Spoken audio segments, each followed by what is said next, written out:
Welcome to ಆದ್ವಾ academy. ಈ ಒಂದು ವಿಡಿಯೋದಲ್ಲಿ ನಾವು ಫೆಬ್ರವರಿ 1ನೇ ತಾರೀಕಿಂದ 8ನೇ ತಾರೀಕು ತನಕ ಯಾವುದೆಲ್ಲ ಕರೆಂಟ್ ಅಫೇರ್ಸ್ಗಳು ಕವರ್ ಆಗಿದೆ, ಎಸ್ಪೆಷಲಿ ಪಾಲಿಟಿ ಪರ್ಸ್ಪೆಕ್ಟಿವಲ್ಲಿ ಅಂತ ನೋಡ್ಕೊಳ್ತಾ ಹೋಗೋಣ. ಸಬ್ಜೆಕ್ಟ್ ವೈಸ್ ಮಾಡ್ತಾ ಇರೋದ್ರಿಂದ ನಿಮಗೆ ಯಾವ್ಯಾವ ಸಬ್ಜೆಕ್ಟನ್ನು ಓದ್ತಾ ಇರ್ತೀರಾ ಆಗ ಕರೆಂಟ್ ಅಫೇರ್ಸ್ನ ರಿವಿಷನ್ ಮಾಡ್ಕೊಳ್ಳೋದಕ್ಕೆ ಈ ಒಂದು ಸೀರೀಸು ಹೆಲ್ಪ್ ಆಗುತ್ತೆ. ಮೊದಲನೇ ಕ್ವಶನ್ನ ನೋಡಿಕೊಂಡ್ರೆ, following the supreme courts ruling which of the following statements about the jurisdiction of ad hoc judge is correct ಅಂತ ಕೇಳಿದ್ದಾರೆ. ಇದಕ್ಕೆ ಸರಿಯಾದ ಉತ್ತರ ಬಂದ್ಬಿಟ್ಟು ಆಪ್ಷನ್ 2 ಕರೆಕ್ಟ್ ಆನ್ಸರ್ ಆಗುತ್ತೆ. ಇತ್ತೀಚೆಗೆ ಅಡ್ ಹಾಕ್ ಜಡ್ಜ್ ಬಗ್ಗೆ ಸುಪ್ರೀಂ ಕೋರ್ಟಲ್ಲಿ ಕೆಲವೊಂದು ರಿಲ್ಯಾಕ್ಸೇಷನ್ನ ತಗೊಂಬಂದಿದೆ. ಯಾರು ಅಡ್ ಹಾಕ್ ಜಡ್ಜು, ಯಾಕೆ ಈ ರಿಲ್ಯಾಕ್ಸೇಷನ್ ಅಂತ ನೋಡ್ಕೊಳ್ಳೋಣ. ಮೊದಲಿಗೆ ಅಡ್ ಹಾಕ್ ಜಡ್ಜ್ ಅಂತ ಹೇಳಿದ್ರೆ ತಾತ್ಕಾಲಿಕ ನ್ಯಾಯಾಧೀಶರು. ಇವರನ್ನು ಹೈಕೋರ್ಟ್ನಿಂದ ಸುಪ್ರೀಂ ಕೋರ್ಟಿಗೆ ಅಪಾಯಿಂಟ್ ಮಾಡಲಾಗತ್ತೆ. ಯಾವಾಗ ಅಪಾಯಿಂಟ್ ಮಾಡಲಾಗತ್ತೆ ಅಂತ ಹೇಳಿದ್ರೆ, ಯಾವಾಗ ಸುಪ್ರೀಂ ಕೋರ್ಟಲ್ಲಿ ಬೇಕಾಗಿರುವಂತಹ ಕೋರಮ್ ಇರೋದಿಲ್ಲ ಆ ಟೈಮಲ್ಲಿ ಅಪಾಯಿಂಟ್ ಮಾಡಲಾಗತ್ತೆ. ಅಂದರೆ ಇವ್ರದ್ದು ಟೆಂಪರರಿ ಪೀರಿಯಡ್ ಇರುತ್ತೆ. ಇಷ್ಟೇ ವರ್ಷ ಇವರು ವರ್ಕ್ ಮಾಡ್ತಾರೆ ಅಂತ ಇಲ್ಲ, ಟೆಂಪರರಿ ಪೀರಿಯಡ್ ಇರುತ್ತೆ ಅಥವಾ ಒಂದು ಸೆಷನ್ ಮುಗಿಯೋ ತನಕ ಇರುತ್ತೆ. ಸೊ ಯಾರನ್ನ ಕೇಳಿ ಅಪಾಯಿಂಟ್ ಮಾಡ್ತಾರೆ? Chief justice of India. ಯಾರು ಅಪಾಯಿಂಟ್ ಮಾಡೋದು ಇವ್ರನ್ನ? Chief justice of India appoint ಮಾಡ್ತಾರೆ. ಯಾರನ್ನ ಕೇಳಿ ಅಪಾಯಿಂಟ್ ಮಾಡ್ತಾರೆ ಅಂತ ಹೇಳಿದ್ರೆ, ಚೀಫ್ ಜಸ್ಟಿಸ್ ಆಫ್ ಹೈಕೋರ್ಟ್ನ ಕೇಳಿಬಿಟ್ಟು. ಸೊ ಚೀಫ್ ಜಸ್ಟಿಸ್ ಆಫ್ ಹೈಕೋರ್ಟ್ನ ಕೇಳೋದಕ್ಕಿಂತ ಮುಂಚೆ ಚೀಫ್ ಜಸ್ಟಿಸ್ ಆಫ್ ಹೈಕೋರ್ಟು ಪ್ರೆಸಿಡೆಂಟಿನ ಪ್ರೀವಿಯಸ್ ಕನ್ಸೆಂಟನ್ನು ತಗೊಂಡಿರ್ತಾರೆ. ಸೊ ಅಪಾಯಿಂಟ್ ಆದಮೇಲೆ ನಾರ್ಮಲ್ ಸುಪ್ರೀಂ ಕೋರ್ಟ್ ಜಡ್ಜ್ ಹೇಗಿರ್ತಾರಲ್ಲ ಹಾಗೆ ಎಲ್ಲ ಪವರ್, ಪ್ರಿವಿಲೇಜಸ್, ಡ್ಯೂಟೀಸ್ ಎಲ್ಲದೂ ಕೂಡ ಅಡ್ ಹಾಕ್ ಜಡ್ಜು ಎಂಜಾಯ್ ಮಾಡ್ತಾರೆ. 2021ರಲ್ಲಿ ಒಂದು ಕೇಸ್ ಆಗಿರುತ್ತೆ, ಲೋಕಪ್ರಹಾರಿ versus union of India.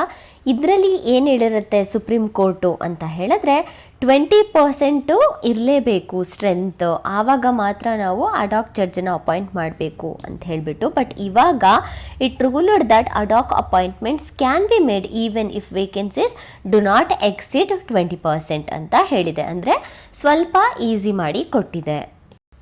Next question, ಇದು ಬಂದುಬಿಟ್ಟು ನಮಗೆ ಇಂಟರ್ನ್ಯಾಷನಲ್ ರಿಲೇಷನ್ಶಿಪ್ ಪರ್ಸ್ಪೆಕ್ಟಿವಲ್ಲಿ ಆ್ಯಂಡ್ ಆಲ್ಸೋ ಪಾಲಿಟಿಯನ್ನು ಕಂಪ್ಲೀಟಾಗಿ ನೋಡಬೇಕಂದ್ರೆ ನಾವು ಅದರಲ್ಲಿ ಇರುವಂತಹ ಸಿಟಿಸನ್ಶಿಪ್ ಬಗ್ಗೆ ಈ ಒಂದು ಆರ್ಟಿಕಲ್ ಇದೆ.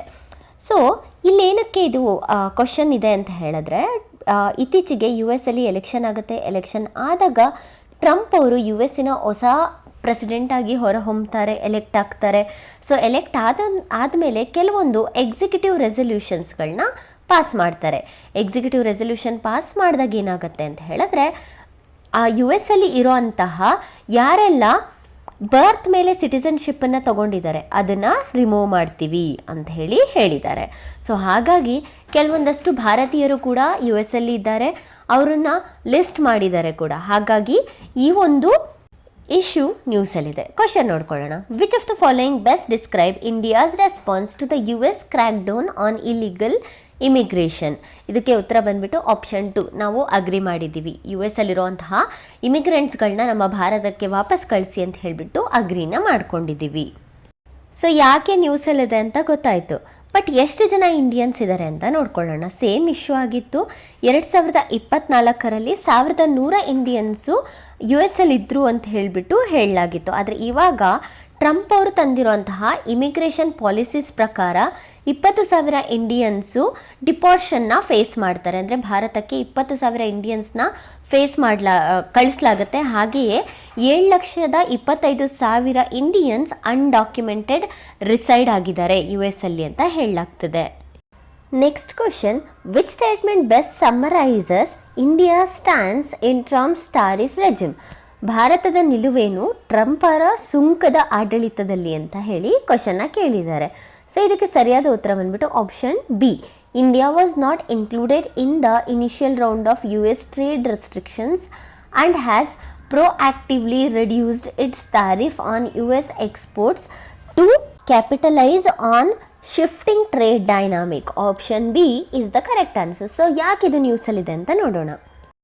ಇತ್ತೀಚೆಗೆ ಫೆಬ್ರವರಿ 1ನೇ ತಾರೀಕು ಟ್ರಂಪ್ ಅವರು ಮೆಕ್ಸಿಕೋ, ಕೆನಡಾ ಮತ್ತು ಚೀನಾ ಮೇಲೆ ಹೈ ತಾರಿಫನ್ನು ಹಾಕಿದ್ದಾರೆ. ಎಷ್ಟು ಅಂತ ಹೇಳಿದ್ರೆ ಎಲ್ಲ ಇಂಪೋರ್ಟ್ಸ್ ಮಾಡ್ಕೊಳ್ತಾ ಇದ್ದಾರಲ್ಲ US ಅಲ್ಲಿ, ಅದರಲ್ಲಿ ಚೀನಾದಲ್ಲಿ 10% ಹಾಕಿದ್ದಾರೆ. ಹಾಗೆಯೇ ಇಂಪೋರ್ಟ್ ಕೆನಡಾ ಮತ್ತು ಮೆಕ್ಸಿಕೋಯಿಂದ ಇಂಪೋರ್ಟ್ ಮಾಡ್ತಿರೋದ್ರ ಮೇಲೆ 25% ತಾರೀಫನ್ನು ಹಾಕಿದ್ದಾರೆ. Next question is related to Prasadam scheme. Prasadam ಯೋಜನೆಯು ಹಲವಾರು ಪ್ರಮುಖ ಅಂಶಗಳನ್ನು ಒಳಗೊಂಡಿದೆ ಮತ್ತು ನಿರ್ದಿಷ್ಟ ನಿಧಿಯ ಮಾದರಿಯನ್ನು ಅನುಸರಿಸುತ್ತದೆ. ಈ ಕೆಳಗಿನ ಯಾವ ಹೇಳಿಕೆಗಳು ಸರಿಯಾಗಿವೆ ಅಂತ ಕೇಳಿದರೆ ಆಪ್ಷನ್ 2 ಕರೆಕ್ಟ್ ಆದ ಉತ್ತರ. ಪ್ರಸಾದಂ ಸ್ಕೀಮ್, ಪ್ರಸಾದ್ ಅನ್ನೋದು ಫುಲ್ ಫಾರ್ಮ್ ಏನು ಅಂತ ಹೇಳಿದ್ರೆ pilgrimage rejuvenation and spiritual augmentation drive ಅಂತ ಹೇಳಿಬಿಟ್ಟು ಈ ಒಂದು ಸ್ಕೀಮನ್ನು ಮೊದಲ ಬಾರಿ 2014ರಲ್ಲಿ ಮಿನಿಸ್ಟ್ರಿ ಆಫ್ ಟೂರಿಸಂ ಲಾಂಚ್ ಮಾಡ್ತಾರೆ. ಇದರ ಮೇನ್ ಆಬ್ಜೆಕ್ಟಿವ್ ಏನು ಅಂತ ಹೇಳಿದ್ರೆ transforming pilgrimage destination by improving infrastructure accessibility and cultural preservation. So ಇತ್ತೀಚೆಗೆ ಯಾಕೆ ನ್ಯೂಸಲ್ಲಿದೆ ಅಂತ ಹೇಳಿದ್ರೆ ಪಾರ್ಲಿಮೆಂಟರಿ ಕಮಿಟಿ ಗೌರ್ಮೆಂಟ್ಗೆ ಹೇಳಿದೆ ಸ್ಟ್ಯಾಂಡರ್ಡ್ ಆಪರೇಟಿಂಗ್ ಪ್ರೊಸೀಜರ್ನ ತಗೊಬನ್ನಿ ಪ್ರಸಾದಂ ಸ್ಕೀಮ್ ಅಂಡರಲ್ಲಿ ಸ್ಪಿರಿಚುವಲ್ ಟೂರಿಸಂ ಸರ್ಕ್ಯೂಟ್ಸ್ನ ಇಂಪ್ರೂವ್ ಮಾಡೋದಕ್ಕೋಸ್ಕರ ಅಂತ ಹೇಳಿಬಿಟ್ಟು ಅನೌನ್ಸ್ ಮಾಡಿದೆ. ಹಾಗಾಗಿ ಇದು ನ್ಯೂಸಲ್ಲಿದೆ. ಸೊ ಪ್ರಸಾದಂ ಸ್ಕೀಮ್ನ ಸಿಗ್ನಿಫಿಕೆನ್ಸ್ ಏನು ಅಂತ ಹೇಳಿದ್ರೆ ನಮ್ಮ ರಿಲಿಜಿಯಸ್ ಟೂರಿಸಮ್ನ ಬೂಸ್ಟ್ ಮಾಡುತ್ತೆ. ರಿಲಿಜಿಯಸ್ ಟೂರಿಸಮ್ ಬೂಸ್ಟ್ ಮಾಡೋದ್ರಿಂದ ಲೋಕಲ್ ಎಕಾನಮಿ ಬೂಸ್ಟ್ ಆಗುತ್ತೆ. ಇಂಡಿಯಾಸ್ ರಿಚ್ ಕಲ್ಚರ್ನ ಪ್ರಿಸರ್ವ್ ಮಾಡ್ತೀವಿ. ಹಾಗೆಯೇ ಭಾರತವನ್ನು ಸ್ಪಿರಿಚುವಲ್ ಟೂರಿಸಮ್ ಹಬ್ ಆಗಿ ಕ್ರಿಯೇಟ್ ಮಾಡ್ಬೋದು. ಹಾಗೆ ಟೂರಿಸಮ್ ಮೂಲಕ ಸಸ್ಟೈನಬಲ್ ಟೂರಿಸಮ್ ಡೆವಲಪ್ಮೆಂಟ್ನ ಮಾಡ್ಬೋದು ಅಂತ ಹೇಳಿಬಿಟ್ಟು ಈ ಒಂದು ಇನಿಷಿಯೇಟಿವ್ನ ಇಂಪಾರ್ಟೆನ್ಸ್ ಆಗಿದೆ. Next question, which of the following components are part of the NYPS 2.0 framework ಅಂತ ಕೇಳಿದ್ದಾರೆ. ಸೊ ಇದರಲ್ಲಿ ಯಾವ್ಯಾವೆಲ್ಲ ಕರೆಕ್ಟ್ ಇದೆ ಅಂತ ಹೇಳಿದ್ರೆ option A institutional participation through Kishore Sabha and Tarun Sabha, correct answer. Next group participation where citizens can organise youth parliament session, ಇದು ಕೂಡ correct. Individual participation via quiz on Bharatiya democracy in action, ಇದು ಕೂಡ ಕರೆಕ್ಟು. ಸೊ ಆನ್ಸರ್ ಬಂದ್ಬಿಟ್ಟು A, B and C correct ಆದ ಉತ್ತರ ಆಗುತ್ತೆ. So ಯಾಕೆ ಇದು ನ್ಯೂಸಲ್ಲಿದೆ ಅಂತ ನೋಡೋಣ. ಮೊದಲಿಗೆ NYPS ಅಂದರೆ ಏನು?